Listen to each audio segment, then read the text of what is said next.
Olá pessoal, namastê, muita paz a todos, muita luz.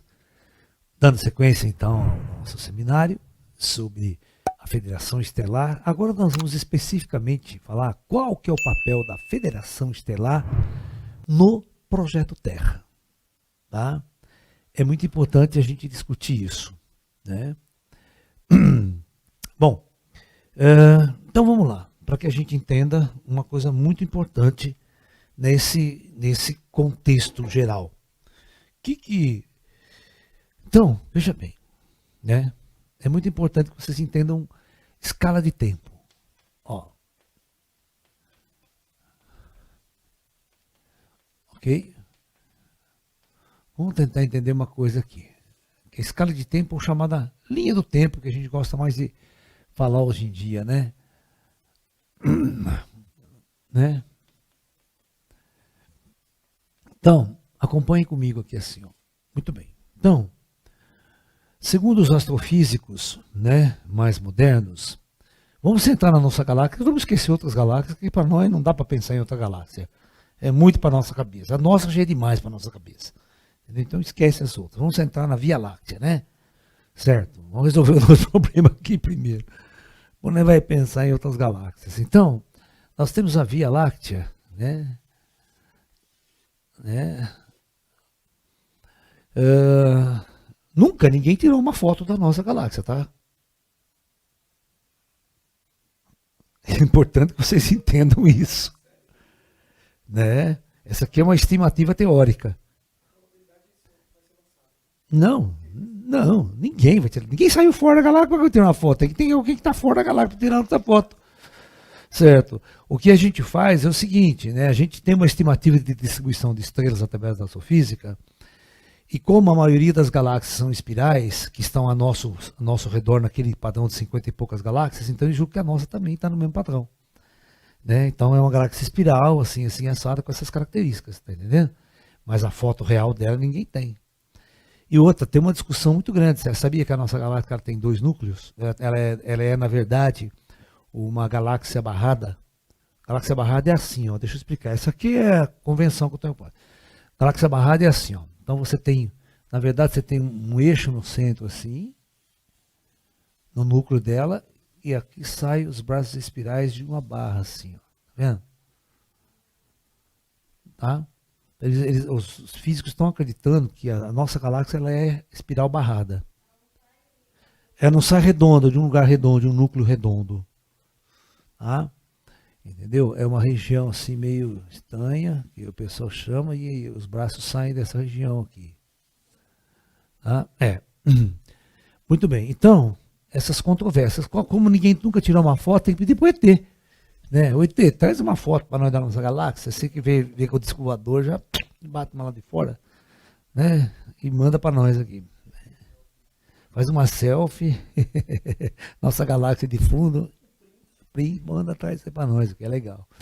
Então, os astrofísicos acreditam que o Big Bang, né? O Big Bang ocorreu há aproximadamente 13 bilhões de anos atrás. Ok? Essa é a estimativa mais moderna do início do nosso universo físico. Ok? Muito bem. Outra coisa interessante é, então as galáxias, elas vão ter essa mesma idade, elas vão estar iniciando com o início do universo. Então, a nossa galáxia, a Via Láctea, a sua formação, né, até os dias de hoje, ela tem 13 bilhões de anos. Então, vamos imaginar, né, nesse conglomerado de estrelas, de galáxias e tudo mais, né, dentro de uma galáxia, as estrelas nascem, crescem e morrem. Então, as estrelas, né, elas nascem, né, crescem, envelhecem e morrem. Com qualquer. Muito engraçado, né? Tudo no universo parece que tem um ciclo, né, de existencial. Elas nascem, crescem e morrem. É difícil encontrar coisas imutáveis, né?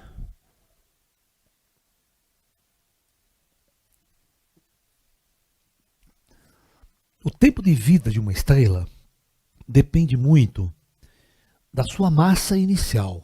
Quanto maior a massa inicial de uma estrela, mais quente se torna o seu núcleo, portanto, mais rapidamente ela queima o combustível nuclear.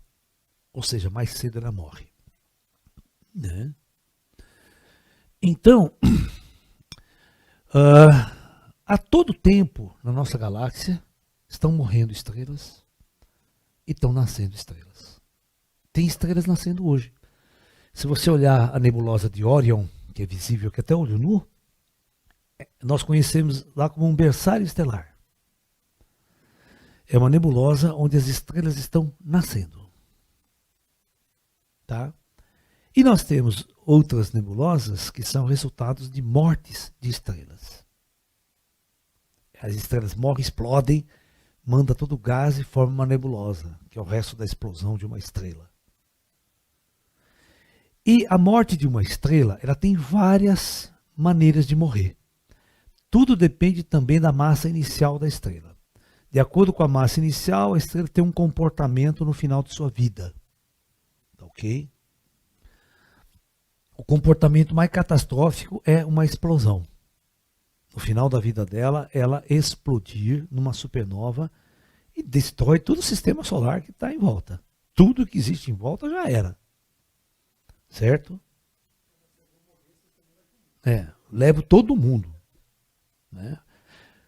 Pode tratar de mudar de sistema solar, pode mudar, porque aqui já é Elvis. Então, só para vocês terem uma ideia. Então, dentro desse contexto, eu quero que vocês entendam uma coisa muito interessante, para vocês entenderem o que é a federação, que somos nós, o Projeto Terra. A relação dessas duas coisas. Né? As estrelas do núcleo galáctico, né, elas são, nós temos dois tipos de estrela na galáxia, de população 1, né, que a gente chama assim, e a população 2. A população 1 são muito velhas e estão no núcleo da galáxia. E as de população 1 são jovens e estão nos braços espirais da galáxia. Só que olha que interessante, as estrelas de população 1, elas perfazem um total de 99% da galáxia. Então, 99% das estrelas estão no núcleo, na região do núcleo. Só 1% fica distribuído nos braços espirais da galáxia. Então, vocês vejam a concentração de estrelas que é no núcleo. E muito mais velhas. Tá? Tem estrelas aí que estão com 12 bilhões de anos. Ok? Sistemas solares que não explodiram, não morreram ainda. E é normal isso, não é? O nosso Sol, por exemplo, em relação às estrelas do núcleo, são velhas, mas vai durar uns 12 bilhões de anos o nosso Sol de idade. Ele é um Sol que dura bastante. Né? E apenas 1% das estrelas estão localizadas da população 2, que estão localizadas nos braços. Então, a gente vai ter que vai fazer uma análise assim. Tá? O nosso Sol faz parte deste grupo aqui. Entendeu? Então, o nosso sistema solar ele fica nos braços da espiral da galáxia. E quando todas as estrelas da nossa galáxia, que é essa maioria aqui do núcleo, presta atenção, é muito importante isso. Quando todas as estrelas do núcleo tinham uma idade de cerca de 9 bilhões de anos, o nosso Sol nasceu. E junto com o nascimento do nosso Sol, nasce a Terra. E um sistema solar, ele nasce tudo ao mesmo tempo. Ao mesmo tempo que a matéria vai aglomerando, gerando a estrela, ela gera resíduos que vai formar os planetas ao redor. Então essa informação é importante vocês terem na cabeça. Por quê? Porque com 9 bilhões de idade, a maioria dos sistemas solares já existiam e a Terra nem tinha nascido. Então eu quero que vocês entendam quanto tempo teve para a Federação organizar toda a vida na galáxia antes de nosso Sol nascer. Quantos projetos planetários não foram instalados antes da Terra nascer? É por isso que eu já disse uma vez para vocês que os meus amiguinhos Greys, eles chegaram para mim um dia e falaram a seguinte frase: quando este planeta Terra estava na sua fase inicial, estava ainda esfriando, nós já voávamos aqui com nossas naves. Aí você pega o senhor Grace e fala assim, você sabe o que você está falando? Você está falando com um cara que há 4 bilhões de anos atrás já navegava nas estrelas e era da Federação. Vinha aqui na Terra, analisava a Terra, para que daqui bilhões de anos um projeto planetário iria ser instalado. Você já imaginou um lance desse? Então, deixa eu continuar. Para aquelas pessoas que adoram e amam os pleiadianos, eu vou dar um curso sobre os pleiadianos aqui, né? Na semana que vem, na outra semana, um seminário sobre os pleiadianos, né? Eu já quero que vocês notem esse detalhe aqui. Então, o nosso Sol, ou o nosso sistema solar, e a Terra, nesse processo, nasceram há 4,5 bilhões de anos atrás. Então essa é a idade da Terra e de nosso Sol. Tá? É muito importante que vocês entendam que é muito difícil instalar um projeto planetário num sistema estelar jovem, um sistema solar jovem. Porque a Terra demorou 1 bilhão de anos para esfriar e criar uma crosta. Vocês estão entendendo ou não? Antes dessa data, toda a superfície da Terra era magma.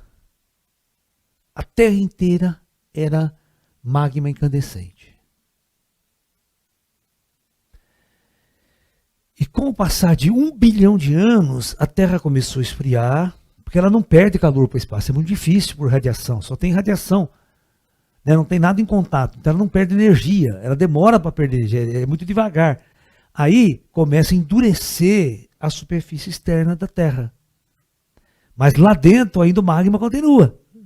Você está me entendendo? Então, aí começa a formação de uma atmosfera primitiva, que não tem oxigênio, não tem nada. Tá? Vocês vão ver que demora mais 2 bilhões de anos, né, para a Terra começar a criar os oceanos. Vocês sabiam que não tinha oxigênio na atmosfera da Terra nesse período? Tinha oxigênio, não dá para botar, né? Então as primeiras formas de vida do projeto Terra, olha, a Federação, ela teve que chegar aqui e começar a fazer o que nós chamamos de engenharia sideral. Então os engenheiros da Federação, tá? Eles escolheram a Terra e vão preparar a Terra para a implantação de formas de vida. Eles vão fazer uma engenharia sideral. Tá? Neste período primário aqui, a Terra é muito instável. nós não tínhamos uma Lua. Até hoje os cientistas não sabem direito como a Lua surgiu. Tá? Como a Lua surgiu. Porque a teoria mais aceita, a astrofísica aceita, é o seguinte, deixa eu explicar para você. A Terra não consegue capturar um corpo do tamanho da Lua, mesmo passando por perto, sabe? Imagine, né? Tá passando um corpo por perto do tamanho da Lua, a Terra gravitacionalmente atrai e ela entra em órbita, sabe? Isso é impossível de acontecer, por causa do tamanho da Lua. Não, a inércia dela é muito grande, a força gravitacional da Terra não é suficiente para capturá-la. Em hipótese alguma, qualquer ângulo de entrada ela passa e vai embora. Vocês estão entendendo o que eu estou falando ou não? Dá para fazer um cálculo de energia e provar isso matematicamente, tá? Então, só teria duas hipóteses na formação da Lua, né? Você vê, a Lua de Marte já é uma Lua capturada, com certeza. Ou ela é artificial mesmo, tá? Porque ela gira ao contrário. E é tão interessante que se você estiver em Marte lá, presta atenção, vamos supor que você está na superfície de Marte. Você olha a Lua marciana, não dá nem tempo de você piscar, ela já foi embora. Ela passa no maior cacete no céu. Parece o nosso satélite do Elon Musk aqui, sabia? Ela vem assim, puta pau e passa no céu. Rapidinho, rapidinho. Ela dá uma volta em torno de Marte em 8 horas, coisa assim, rapidinho, né? Dá uma volta em Marte. Não é que nem a nossa, demora um mês para fazer em torno da Terra, entendeu? Né? E outra, uma gira de um lado, outra gira do outro. Isso aí é impossível de acontecer num sistema natural. Todo sistema gira num sentido só. Quando você tem um corpo, é porque ele foi capturado. Ele veio de um jeito e foi capturado. Porque a Lua de Marte é muito pequena. É muito pequena. Cheira até, muitas teorias das conspirações dizem que uma das luas é artificial. É uma base extraterrestre. Sabe aquela coisa? Oh. Né? Então, dos oceanos, os engenheiros, você tem o trabalho que deu para montar o Projeto Terra. Você pensa que o Projeto Terra é montado assim, meia dúzia de negros, vai lá, vamos lá. Haja luz, demora pra cacete. Aí os caras começaram a implantar os micro-organismos, as microalgas nos oceanos. Todas as formas de vida começaram na água primeiro. Aí essas algas, elas começaram a liberar o oxigênio. Sabia? E aí ela encheu a atmosfera de oxigênio. Aí que você, depois de um tempo, pode criar, né? Quando você tem uma atmosfera com tanta por cento de oxigênio, nitrogênio, ela está estável, estabilizada, o planeta já está mais estável, aí a gente pode implantar animais na superfície da Terra. Então, vocês vão ver que tudo tem períodos aí, os chamados períodos geológicos da Terra. Começa lá no Permiano, né? Aquela coisa toda. Depois, quando chega no período que nós chamamos da vida biológica, aí que nós vamos ter o Triássico, o Jurássico, o Cretáceo, que é onde tem as vidas mesmo, que é nos últimos 400 milhões de anos. Tá? O ser humano, então tudo isso, né? As primeiras formas de vida, por exemplo, os micro-organismos começaram no oceano um pouco antes, ninguém sabe a data direito, mas a ideia é 3,5 bilhões de anos atrás. Então, há 3,5 bilhões, ou seja, 1 bilhão de anos da nossa data aqui, certo? Né? Começou as formas de vida nos oceanos. Então, quando a Terra atingiu 3,5 bilhões, começaram os coacervados. Você sabe o que é um coacervado? Então,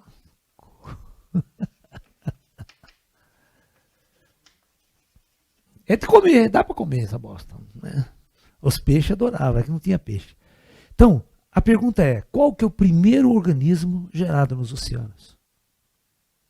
Os cientistas acreditam que seja isso. É o primeiro grupo de células de vida que começaram a se autorreproduzir.